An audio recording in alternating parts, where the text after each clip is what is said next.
Hello, welcome to this week's Wandavision spoiler review. We're up to episode 4. A lot of spoilers here, of course, and a lot of story happened in this one. We've gotten more characters directly introduced to us. Of course, Director Haywood, Monica Rambeau, Jimmy Woo, Darcy Lewis.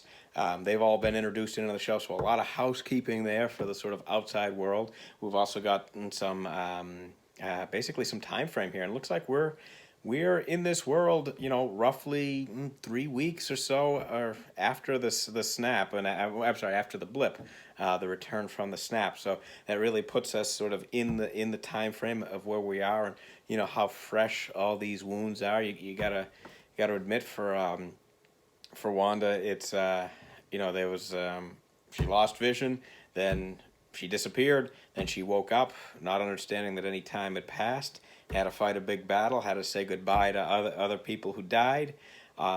So this all these wounds, while we have experienced them, in 2021, it seems like a million years ago after everything that's gone down.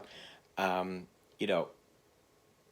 least a couple of years ago, for most of this, this is fresh. This just happened.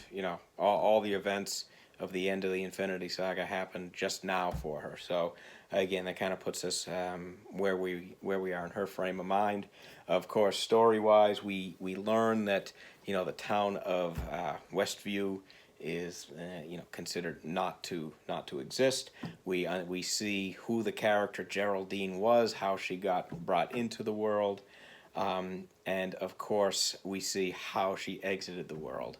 Um, Additionally, we see the other characters, the outside characters, Darcy and Jimmy and the rest of Sword. We see what Sword is all about, but we see them figuring out how to experience or understand what's going on there. Of course, using radiation signals to understand what's going on beyond whatever this energy field is. We see that things get interpreted differently, however they show up. So a new looking drone looks old school, looks like an old fashioned helicopter when it gets into that world.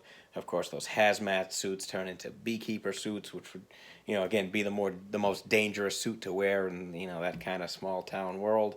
And really, that's just it. We understand that the people are trying to communicate into that world with her, and most importantly, we realize what, and again, kind of story and plot wise, we realize what's been going on.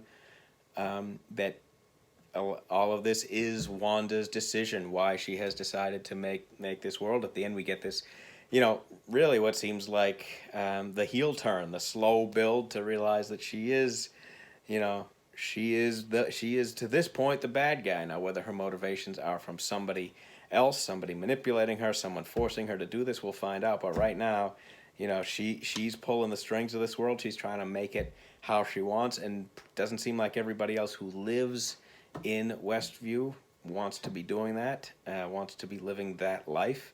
But again, they're just sort of going along. There's all kinds of comparisons to other stories of other media, other science fiction of people being afraid of certain individuals. So a lot less fun than other episodes for sure. But it was the housekeeping we needed. The first 3 episodes were just sort of this trippy television experience. But now we see what's really going on, what the world is looking like, and even still, I think that Darcy Lewis, she's kind of that. I know she has a lot to do with it, with the story and how things move, but she's also very much the audience point of view character. She's watching them on television the way we are and enjoying the story, and I think that's where a lot of the great writing is. She's, they're having a baby. She wants to see what happens next. She wants to watch the show, which is what we were doing for these first 3 episodes, knowing that this isn't right and there's something more sinister going on.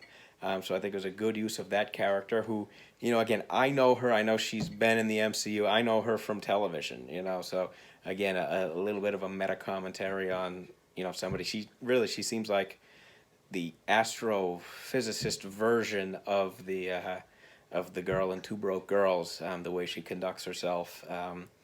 Again, very television in delivery, very modern television in the way she delivers.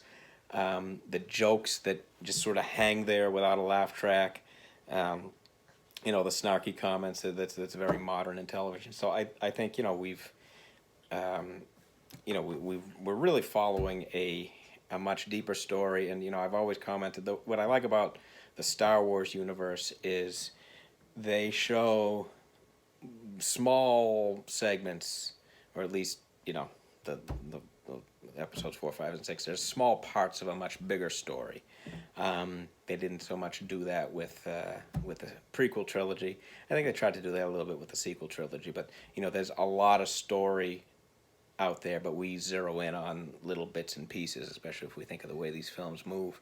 And I think that's what we've gotten in the MCU, of course, little bits of a much larger story. And I think to draw in the blip, to obviously introduce Monica Rambeau and, talk about her mother is sort of a founding influence in Sword, is really tying everything together, all these smaller moments. So, again, great ride so far. I hope everybody's enjoying it as much as I am.